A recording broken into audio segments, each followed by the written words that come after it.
नमस्कार, आप देख रहे हैं इंडिया गोल्ड न्यूज। आइए नजर डालते हैं आज की कुछ खास खबरों पर। अजमत मुस्तफ़ा से कोई समझौता नहीं, मौलाना तौकीर रजा खान। बीजेपी प्रवक्ता नूपुर शर्मा ने पैगंबर हजरत मोहम्मद साहिब पर अभद्र टिप्पणी कर धार्मिक भावनाएं आहत की हैं। मौलाना तौकीर रजा बोले, बीजेपी नूपुर को हटाकर कानूनी कार्रवाई करे। आगे बोलते हुए कहा कि पैगंबर हजरत मोहम्मद साहब से मोहब्बत करने वाले 10 जून को इस्लामिया ग्राउंड में बाद नमाज जुमाए 3 बजे इकट्ठा होंगे। अपने अपने शहरों में नबी करीम की शान में की गई गुस्ताखी के लिए नूपुर शर्मा पर कार्रवाई के लिए विरोध प्रदर्शन करें। नबी से मोहब्बत रखने वाले शान में की गई गुस्ताखी किसी भी कीमत पर सहन नहीं की जाएगी। नबी करीम के लिए माँ बाप धन दौलत सब कुछ कुर्बान, कोई गुस्ताखी बर्दाश्त नहीं। नूपुर शर्मा पर कार्रवाई के लिए बीजेपी के राष्ट्रीय अध्यक्ष को पत्र लिखा है। अगर नूपुर शर्मा पर कार्रवाई की जाती है तो धरना स्थगित किया जा सकता है। उत्तर प्रदेश के शहर बरेली से सलीम कुरैशी की रिपोर्ट, इंडिया गोल्ड न्यूज। नमाज अंदर होती है लेकिन हौज तो बिल्कुल बाहर को था और ये सदियों से बाहर है ये हौज। और हजारों लोगों ने, लाखों लोगों ने उस हौज को भी देखा है और उस हौज में उस फव्वारे को भी देखा है, लेकिन कभी कुछ नहीं हुआ। तो कमरों की तलाशी लेने के लिए जिसे भेजा गया था उसे हौज को देखने का इख्तियार नहीं था, फिर भी देखा गया, हमें एतराज नहीं है। लेकिन हौज में जो फव्वारा खड़ा है उसको शिवलिंग का नाम देकर आप किसको गुमराह करना चाहते हैं, किसको नुकसान पहुंचाना चाहते हैं? अपने हिंदुत्व का और अपने समाज का मजाक उड़ाने का काम ये लोग कर रहे हैं। इनके खिलाफ हिंदू समाज को खड़ा होना चाहिए। और अगर ज्ञानव्यापी मस्जिद में अगर वो शिवलिंग है तो ऐसा शिवलिंग मैं कहता हूँ हिंदुस्तान के हर सूबे में और हर सूबे के हर जिले में कम से कम शहर की जामा मस्जिद में तो एक तालाब जरूर होता है। तालाब नहीं, जिसे हौज कहा जाता है, वो हौज, उस हौज के बीचों बीच फव्वारा होता है, जिसको फव्वारे को अगर वो ज्ञानव्यापी में जो है वो अगर शिवलिंग है तो ऐसा शिवलिंग हर जिले में और हर सूबे में मौजूद है। तो इस किस्म की बेईमानियां करके अगर देश को नुकसान पहुंचाना है, हिंदुत्व को नुकसान पहुंचाना है, हमारा कोई नुकसान नहीं हो रहा है। दुनिया आपको देख रही है। आपकी कौन सी आस्थाएं हैं, कौन सी आस्था है जो ये कहती है कि हनुमान चालीसा मस्जिद के सामने जाके पढ़ो? कौन सी आस्था ये कहती है? हनुमान चालीसा हिंदू को पढ़ना चाहिए, मैं कहता हूँ, लेकिन हनुमान चालीसा हनुमान जी को खुश करने के लिए पढ़ा जाना चाहिए। जितने भी प्रमाण मिले ज्ञान माफी में अभी तक उससे ये तकलीफ पहुंचाने के मंदिर था और तोड़ के मस्जिद बनाई गई थी। अभी तक जितने प्रमाण मिले, दीवारों पर जो पेंटिंग मिली है, एक कानून बन चुका। अयोध्या में हमने सब्र किया और अयोध्या के अलावा अब किसी भी धर्म स्थल को नहीं छेड़ा जाएगा, कानून बन चुका है। उस कानून के तहत कानून की मौजूदगी में कानून के खिलाफ वो लोग काम कर रहे हैं जिन्हें कानून का पालन कराने की जिनकी जिम्मेदारी है। अभी तो कानून के तहत ही काम किया जा रहा है। कौन सा कानून ये कहता है कि वहाँ पर वीडियोग्राफी के दौरान दोनों पक्ष थे, मुस्लिम पक्ष भी था, हिंदू पक्ष भी था। देखिए, एक बात सुन लीजिए, हिंदुस्तान में बहुत सी ऐसी मस्जिदें हैं जो मैं ये मान सकता हूँ कि पहले मंदिर थी, आज मस्जिद हो गई, लेकिन वो मस्जिद किसी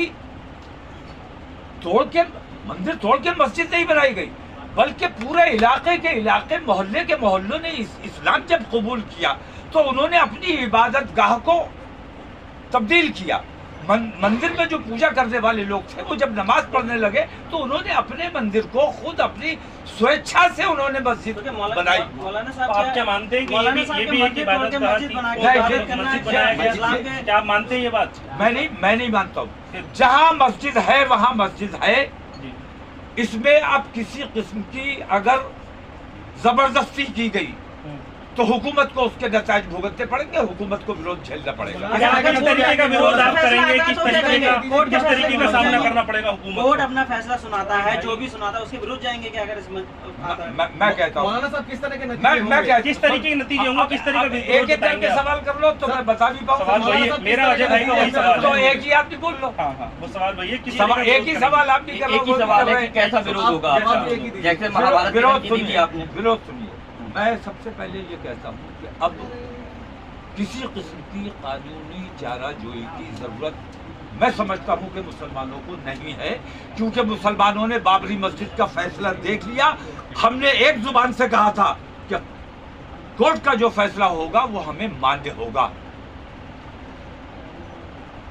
सुप्रीम कोर्ट ने हमारे अधिकारों को माना, हमारी मिल्कियत को माना, लेकिन हमारी आस्था को नहीं माना। उन्होंने उनकी आस्था को मानकर आस्था के आधार पर हमारी बाबरी मस्जिद उनके हवाले कर दी। हमने सब्र किया कि हमने ऐलान कर दिया था कि कोर्ट का फैसला मानेंगे। अब हम न सरकार के पास हाथ जोड़ने जाएंगे, न मैं अपील करता हूं तमाम लोगों से कि किसी कोर्ट में जाने की जरूरत नहीं है। ताजमहल को भी बुलडोज कर दिया जाना चाहिए, उसकी भी खुदाई की जानी चाहिए, उसके नीचे भी भोलेनाथ का त्रिशूल मिल जाएगा। कुतुब मीनार जो खड़ा हुआ है, ये लोग कह रहे हैं कि वो विष्णु स्तंभ है। मैं नहीं मानता कि विष्णु स्तंभ है, मैं तो ये कहता हूं कि ये शिवलिंग है जो इतना ऊंचा खड़ा हुआ है, वो भी शिवलिंग है। और जितनी मस्जिदें हैं, जिन मस्जिदों में तालाब बना हुआ है और उसमें फाउंटेन लगा हुआ है, वो फाउंटेन नहीं है, वो तमाम का तमाम शिवलिंग है। उन तमाम मसाजिद पर कब्जा करते हैं, करने दो। हत्तल इम्कान हमें उम्मीद नहीं है कि हमें कोर्ट से बाबरी मस्जिद जैसा ही अंजाम होगा अगर हम कोर्ट में जाते हैं। मैं मुसलमानों से अपील करता हूं, कोर्ट में जाने की जरूरत नहीं है, सब्र करने की जरूरत है। सब्र करने वालों के साथ अल्लाह है। हक मैं बार बार कहता हूं कि धृतराष्ट्र की भूमिका से उन्हें बाहर आना चाहिए।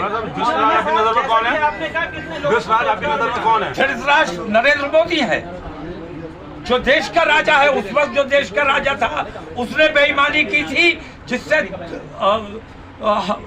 महाभारत से गुजरना पड़ा देश को। आज धृतराष्ट्र बेईमानी कर रहा है, खामोश बैठा हुआ है। देश का नुकसान होने वाला है, देश का नुकसान हो रहा है। तो कांग्रेस के नेता मैं सिर्फ दो ऐसे, एक हिंदू वो जो मुसलमान होने के बावजूद मुसलमान नहीं था, जिसने खतना नहीं कराई थी। एक मुसलमान, एक हिंदू वो जो खतना करा के मुसलमान बन के आया था गांधी जी की हत्या करने। ऐसे दो हिंदू और मुसलमान हमारे देश के लिए बेहद घातक हैं। गंभीर परिणाम भुगतने होंगे अगर फिर से अगर ज्ञान वापी मामले में भी ऐसा किया गया जैसा बाबरी में किया गया। तो आप क्या कर रहे हैं? मैं ये कह रहा हूँ, गंभीर परिणाम से मुराद ये है कि पूरी दुनिया में खराब मैसेज जा रहा है। तुम्हारी आस्थाओं का मजाक उड़ रहा है, हिंदुत्व का मजाक उड़ा रहे हैं लोग। हिंदुत्व के ऊपर किस किस्म का मजहब है? ये जो फाउंटेन और शिवलिंग पे फर्क नहीं कर सकते, ये कैसा मजाक हो रहा है? ये तो कोर्ट के ऊपर है, कोर्ट तो कार्बन भाई जो लोग ये कह रहा है कार्बन डेटिंग कराएंगे, जो लोग ये कह रहे हैं कि ये शिवलिंग है, उनसे बड़ा अंधा। और उनकी बात सुन के कोर्ट ने उस इलाके को सील किया, नमाजियों पर पाबंदी लगाई, वुजू खाने पे पाबंदी लगाई। क्या न्याय है ये? कौन सा न्याय है? कोर्ट का कहना है जब तक जांच पूरी ना हो जाए।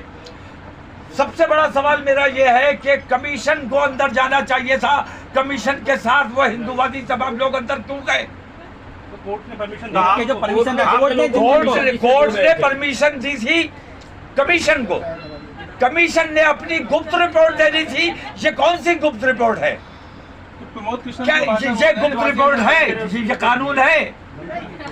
ऐसी अंधेर नगरी चौपट राजा, इससे ज्यादा हमें कुछ नहीं करना। अगर कोर्ट का फैसला आएगा तो आप उसके सहमत होंगे? भाई कोर्ट का फैसला आएगा, हम कतई सहमत हैं। हम बाबरी मस्जिद का जो फैसला आया असहमत है हम आज भी, लेकिन देश में अमन अमान बनाए रखने के लिए हमने आपने कहा सहमति जताई थी? चलिए मंदिर बना लीजिए। नहीं, मैं नहीं करूँ, अब मंदिर बना लीजिए। जी। हम असहमत हैं, लेकिन बस भाई एक एक करके बात करो तो जवाब देना। प्रधानमंत्री से इतनी और नाराजगी क्यों है? उनकी बात मुकम्मल होने दो। मैं वो सवाल एक बात सुनिए, मैं कहता हूं, हम प्रधानमंत्री बाबरी से इतनी मस्जिद का नाराजगी जो क्यों है फैसला आपकी? था वो बेईमानी का फैसला था, लेकिन अपनी देश की एक सर्वोपरि शक्ति है जो सब कुछ देख रही है, जिसके हाथ में तमाम दुनिया का न्याय है और वो न्याय जरूर होगा। मौलाना साहब, एक तरफ आप कह रहे हैं कि मुसलमान सब्र रखे और दूसरी तरफ कह रहे हैं कि नतीजे भुगतने हैं, तो क्या कहना क्या नतीजे सर्वोपरि शक्ति कोई है, कोई सर्वोपरि शक्ति है, तुम्हारी अदालतों से बड़ी कोई अदालत है, उस अदालत का फैसला आने का हम इंतजार आप करेंगे। मानते नहीं कि मुगलों ने बहुत सारे अब मंदिरों हम को तोड़ा था जब उनकी सत्ता थी, वो जब वो यहाँ नहीं, हम नहीं मानते, हम नहीं मानते। मैं कह रहा हूँ जो तोड़े गए वो हिंदुओं ने अपनी स्वेच्छा से अपनी इबादत गाहों को उस वक्त तब्दील किया।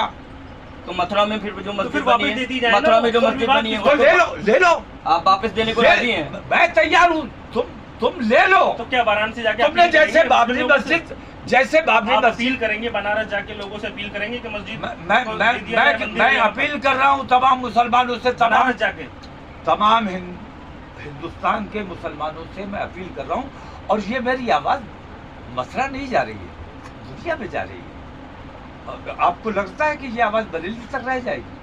लेकिन जो लोग तो सुप्रीम मथुरा कोर्ट जाने गए की हैं उनसे जरूरत क्या है कहेंगे? मुझे वापस मथुरा वालों से बात लेने करने के मामला, जो लोग सुप्रीम कोर्ट गए ज्ञान वापी को लेकर, उनसे क्या कहेंगे? वो वापस अगर मैं कहता हूँ बाबरी मस्जिद को मैंने सब्र किया है, अगर ज्ञान वापी मस्जिद के फाउंटेन को शिवलिंग मान लिया गया तो ये मान लिया जाएगा, पूरी दुनिया ये जान जाएगी कि हिंदुस्तान की हुकूमत, हिंदुस्तान की अदालत, हिंदुस्तान की तमाम ये ताकतें जो हैं खुली बेईमान है, खुली बेईमानी कर रही है। इसलिए आज मैंने ये जरूरी समझा, फैसला आने से पहले ये जरूरी था कि मैं ये बता दूं कि फाउंटेन और शिवलिंग में कुछ तो फर्क करो। हिंदूवादियों से खासतौर से अपने हिंदू भाइयों से, अरे भाई तुम्हारी ताकत है यार, जहाँ जो चाहो रख दो, जहाँ जो चाहो रख दो। बाबरी मस्जिद में मूर्तियां रखी गई, ताले तोड़े गए, ताले खुलवाए गए, ताले लगवाए गए। फैसला आज भी कुछ नहीं आने वाला है, फैसला ये विवाद खड़ा किया गया है।